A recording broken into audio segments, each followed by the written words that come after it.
Stand up for yourself, and I'll back you up. 'Cause problems don't solve themselves. I'll tell you what, instead of would or could, I think you should draw a line in the sand and stand your ground. It's for your own good.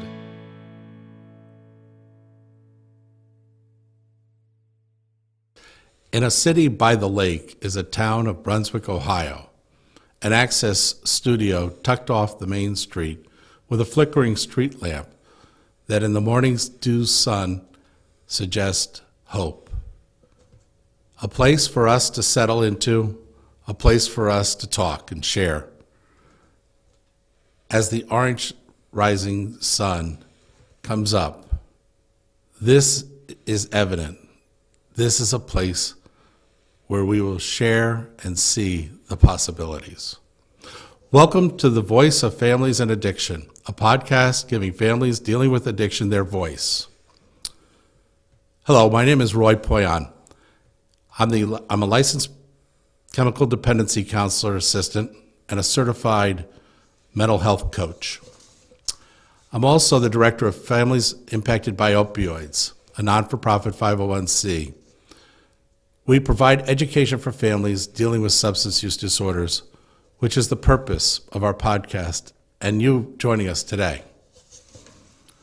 In order for us to take time to have a voice and have that voice to be meaningful, we need to have an understanding of what it is that we're asking for, who we are, where we are, what we need. In today's episode, we'll open up the topic that's provided to us by the National Institute of Health titled S.BI.R.T. It's an acronym, S.B.I.R.T. It stands for Screen, Brief Intervention, Referral, and Treatment. I am joined today by Chris Golian. Hi, Chris. Hey, Roy. Pleasure to be here in the inaugural episode of your podcast. This is the beginning for us, and I'm very excited, and I hope the audience is also. So, Chris, the family dealing with substance use disorders would seem to have their backs up against the wall, or is it an opportunity to gather together, unify, get educated, and share their love for each other? Either way, this change is going to be constant. And the way things were for them, their norm is no longer going to be their norm. They're going to have to find a way to define the new norm for the family now that the family is dealing with addiction.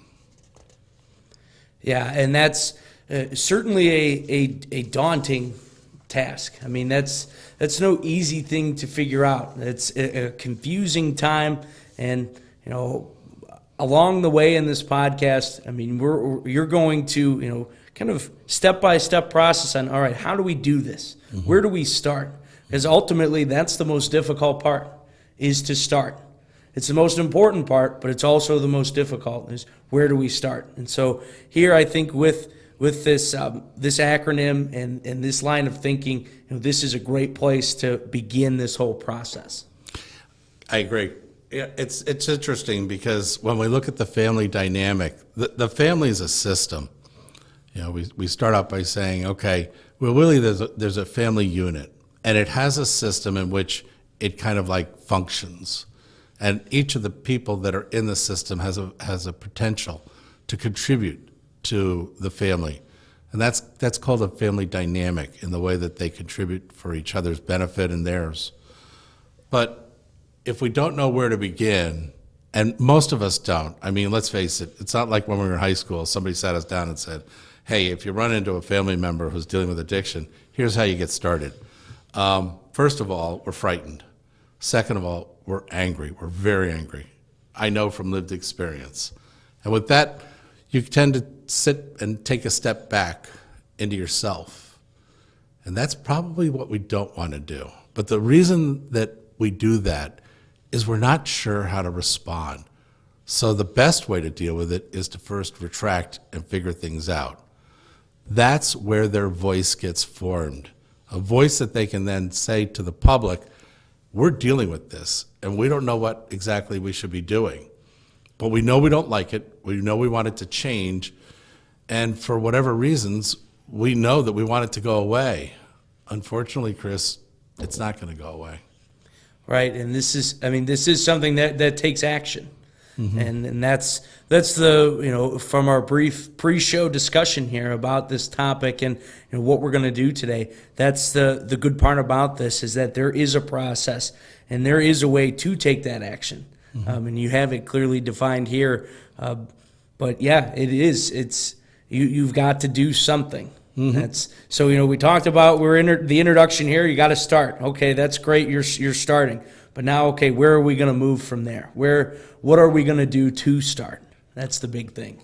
Well, sometimes you sit there as a family and think, boy, I wish we could invite somebody to our family table and just kind of after dinner sit down and say, listen, this is what we're dealing with. How do we get going?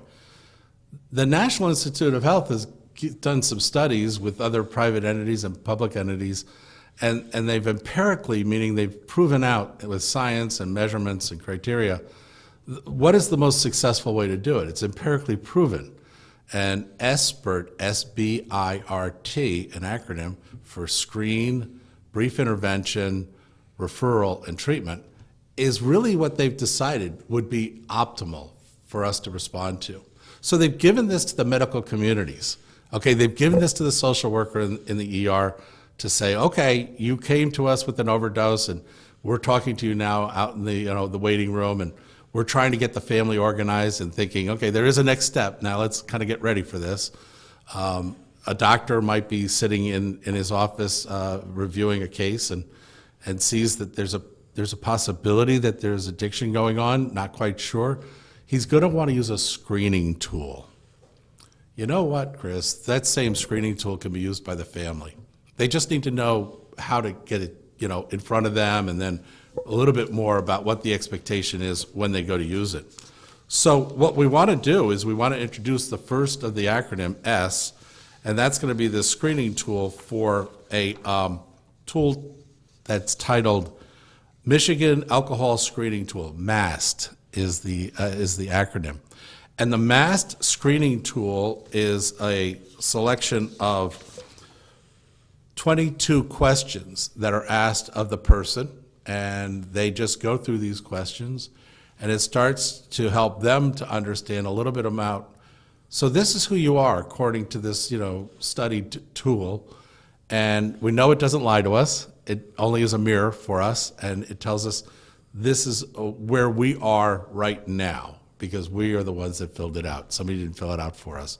Somebody didn't lead us through this. We read it and answered each of the questions. It also has a score, so you can rate it. The other tool that's available is for drugs. You recall the first tool I mentioned was MAST, and that's the Michigan Alcohol Screening. This is, in fact, a drug screening tool called DAST. Isn't this kind of fun? MAST DAST. I kind of feel like we're in a Dr. Seuss thing here.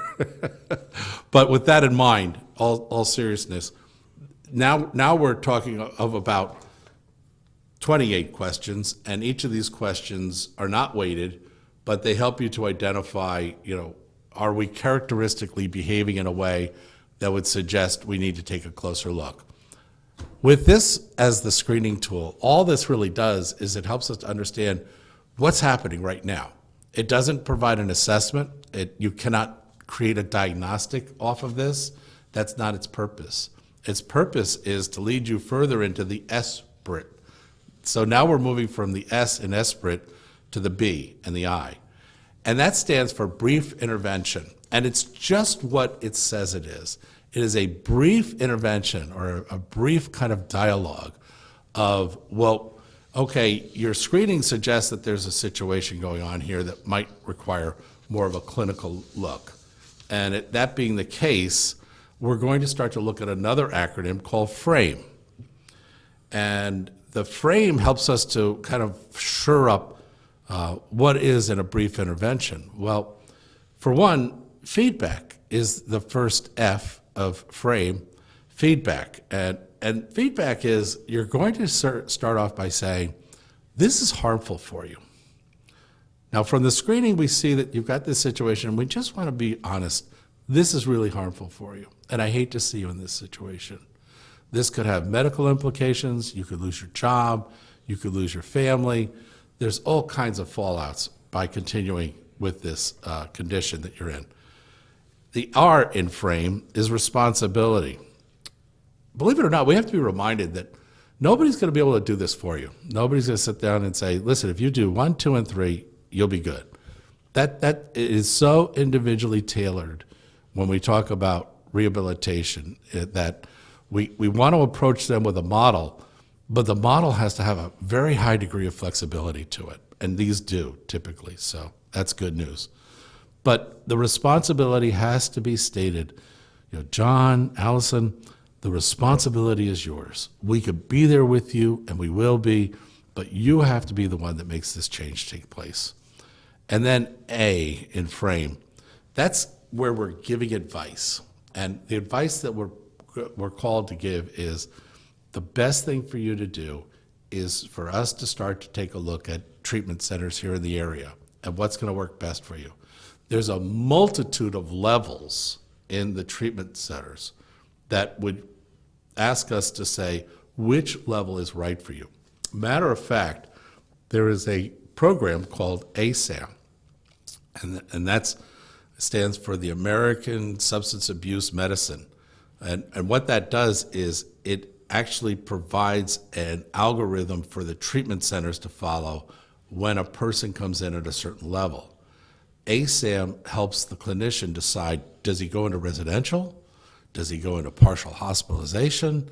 Does he go into an intensive outpatient where he's basically showing up a certain number of hours each week, interacting with the facility but not living at the facility? What can he do it at home? And now we're seeing a lot more of a push towards detoxing. Isn't that something, Chris? That they're actually looking at having you do your detox at home because they have found that you can be provided that through telemedicine in terms of detoxing, depending on where you fall in the level of intensity and what kind of patient you really are. And that can only be done through an assessment, not a screening tool, but an assessment. So once the level is determined of where you're going to come into as a referral, that you're going to go with your treatment. That's interesting, and you touching on that. Unfortunately, a lot of people, I'd imagine, get this knowledge from like pop culture. You see things on TV or some of these things, and that is not the reality. Right. That is not how the situation goes. And these dramatized things that you see on television or in movies, that's not how this process goes. And keep in mind, in that instance, you're watching a character. Now you're in the position here where this is a member of your family. Right. I mean, this is somebody that you've seen grow up, you care for, and so it puts you in a much different position. So the fact that you even touch on that, a lot of this can be done now via telehealth or at least this initial process, rather. But those are important details. You're right, especially when we start to talk about the voice of the family. And when I say the voice, I'm not talking about let's go down to the public square and with banners and just express our anger. We're doing that, and it's good that we're doing that. This is a different kind of voice. This is a voice from inside ourselves. This is a voice from inside the family. This is like really grass-rooted, internal kind of stuff that we're proposing. What we're saying is we want you to get smart because a knowledgeable family is empowering, and an empowered family is unstoppable in so many ways. Chris, here's what I mean by that. If you show up to the ER with an overdosed loved one, you can set up a command center right then and there and get ready for the next step. You know that they're going to do their job. You had the fortitude and the preparation to put together everything that the financial intake person is going to need on a sheet, his HMOs, his medications, his allergies, and you hand that to the person so you can spend time, more closer to the examining room and be a participant rather than spending time over finance filling out their paperwork. There's lots of things that we can do as family members when we're informed to get ready for this. We already know that they're in addiction. we know as an industry exactly what's going to happen to this person. No, we really do. It's not a mystery to us. It's a mystery to the families because they don't have the knowledge. And that's what families impacted by opioids is delivering to the families.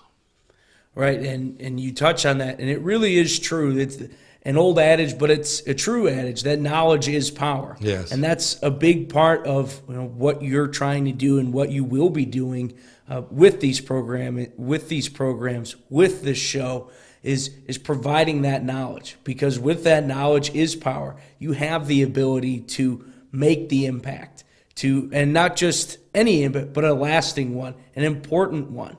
And even just those little details, having that information readily available, like you were just laying out, if when you go to the emergency room, it seems like a minor detail, but it's not. Those are really important things in figuring out how to treat this person, and then where we need to go going forward. I see the journey of a family, and it just breaks your heart. Knowing in advance when somebody says my child has an addiction, you immediately know they're aware of so much that they're not aware of. I know not what I not know. And so what we want to do is change that. That's the voice that I'm talking about, that inner confidence, that substantive caring. It's a true form of love. And it becomes so shareable when our cup is overflowing with, no, I get this. I don't got it yet, but I get it. And I know that I can step forward with confidence. Now I can start to gather together other people in the community because there's a wealth of resources available to us. We just don't know as family members, and I don't know as a family member, how to pull in as I need to. Think of a community as being a membrane, kind of like the Jetsons. It was a bubble. And that outer membrane film is our community, our society. So there's the Department of Water Works, there's Department of Aging, there's the schools, there's the churches, and all these entities are here. And we're in the middle of the bubble on the ground, and we're looking up and we're saying, I think I need this, and we pull it down. And I think I need that, and I pull it down. Well, that's really what happens here with a family that's dealing with addictions. They reach out into the community, and they say, I need this. And they're very specific about it when they ask. And that agency can sit there and say, seems pretty informed. Good, you fill out the form. And they say, I knew you were going to ask me for that, and here's the information back. Because I got smart. I'm knowledgeable.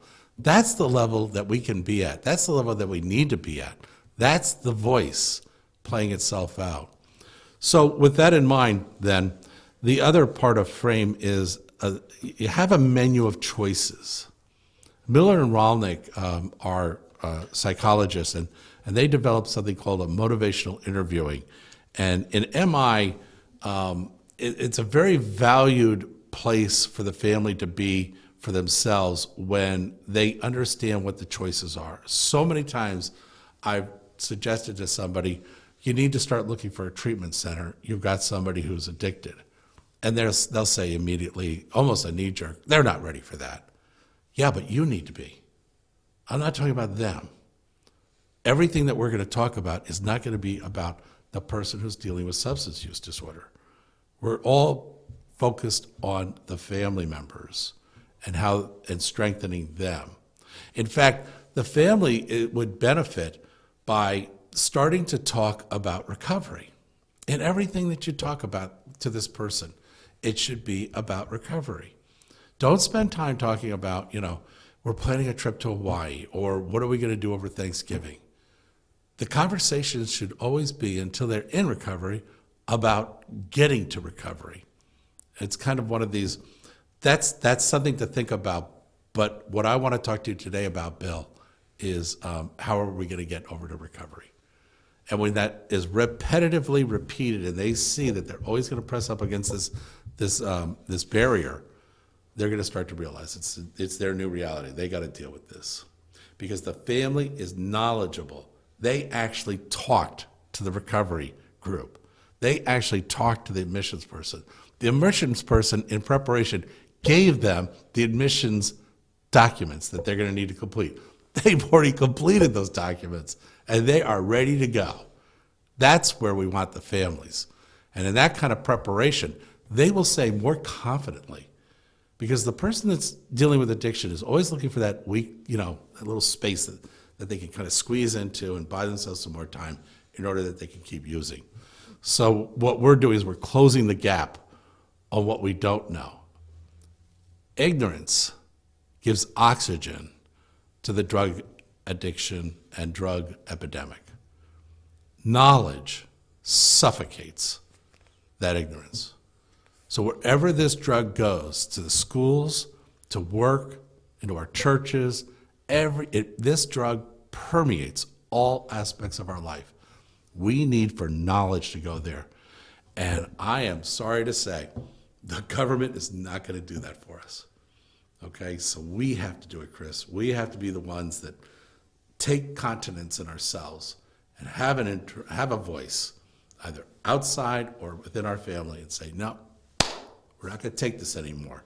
We're going to stand up for ourselves. We're going to have a voice in this. And when America has a voice that's informed, we will start to beat back this epidemic. And I think one of the big things that you're speaking about there is just setting a standard, setting the tone. That's part of what this knowledge helps you be able to do, is speak from a place of confidence, because you're prepared. And that's an important key to this, because it sort of sets the attitude for the whole situation. Mm-hmm. You're prepared, you're ready. Mm-hmm. You've already had those conversations. You have that information. Mm-hmm. Even if it's just for a form. Yeah. Even if it's just for a form, that's a big deal. Mm-hmm. And that type of behavior and that type of attitude, then now you're going to be informed about this aspect of it. You talked about being informed and speaking about the recovery. Okay, so now you're going to be ready for that. Mm-hmm. That's what this will help you will help achieve, is being prepared for any of these situations along this train. It's a perfect way to frame up ourselves. S.B.I.R.T. Screen, brief intervention, and you can look brief intervention up on YouTube. There's some fabulous YouTubes that'll show you exactly what's involved in a brief intervention. We're not trying to make clinicians out of you. We're trying to make you an empowered family. Don't let the medical community tell you shouldn't be doing this, okay? Or, it's kind of like they make you feel a little uncomfortable that, well, you're not a doctor. It's like, well, that's obvious that I'm a doctor. But you're not a parent. You're not a brother. You're not a sister. I have a role to play, and I'm not going to stand back and let you take on my role or tell me that I shouldn't live in my role. I'm going to have a voice in this.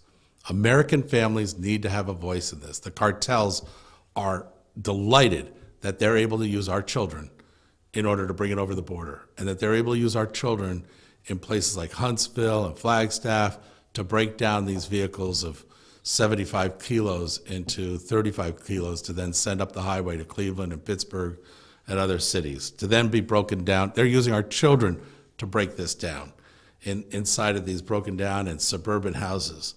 They're using our children to mix it in these mixers and dilute it and put it into small baggies. They're using our family members on the streets to sell it, to create a thuggery so that the supply chain stays intact. They're using us to count the cash that's coming back in, and it's voluminous cash. We're talking, Chris, duffel bags of cash. A kilo of fentanyl sells for around $8,000. When you break it down, dilute it, put it into small bags, get it on the streets, get the cash, bring the cash back into the house, throw it through a cash counting machine, band it, and put it into a duffel bag, it's around $1.4 million in 20s, 50s, and 100s. Can you imagine?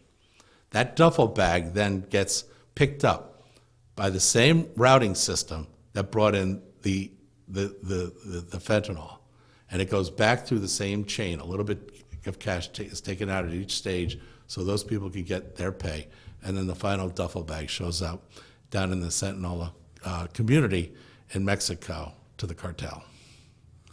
This is like a 7-Eleven supply chain. We're practically talking about microwavable chimichangas in the freezer. They even brand it, and when they make a batch, they'll take a stamp with a little yellow ink blend of a lemon with a smiley face on it. It'll go down to the streets, and then the person will come back in the afternoon and say, I want some more of the smiley lemon. And like, now we're all out of smiley lemon. We have Jolly Green Giant this afternoon. And I mean, come on. We've got to stop this. This is our children and our family members. These are not people from Mexico coming into our community and managing this. We're managing it. We're managing a genocide because this stuff is poison. We are creating a genocide of our family, and we're doing it to ourselves. And that's why the war is actually at the level of families, which means we got to make the families smarter. S.BIRT is the beginning of that. It gives them the power and the tools.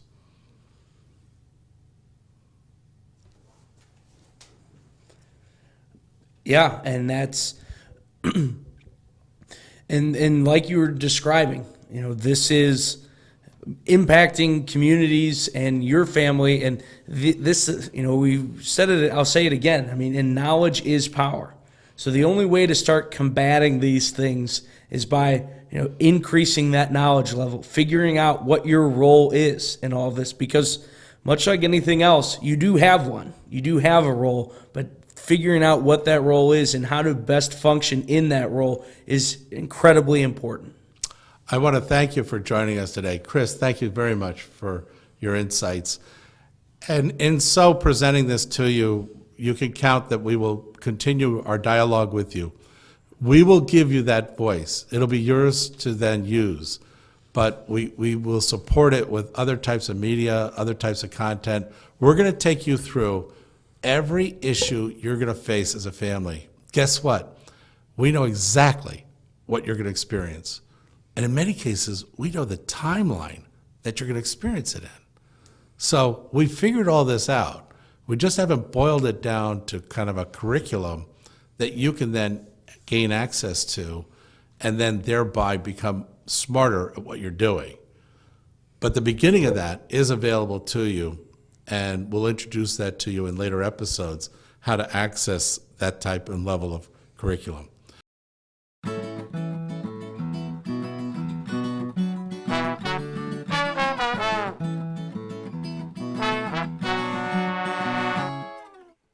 Stand up for yourself, and I'll back you up, 'cause problems don't solve themselves. I'll tell you what, instead of would or could, I think you should draw a line in the sand and stand your ground. It's for your own good.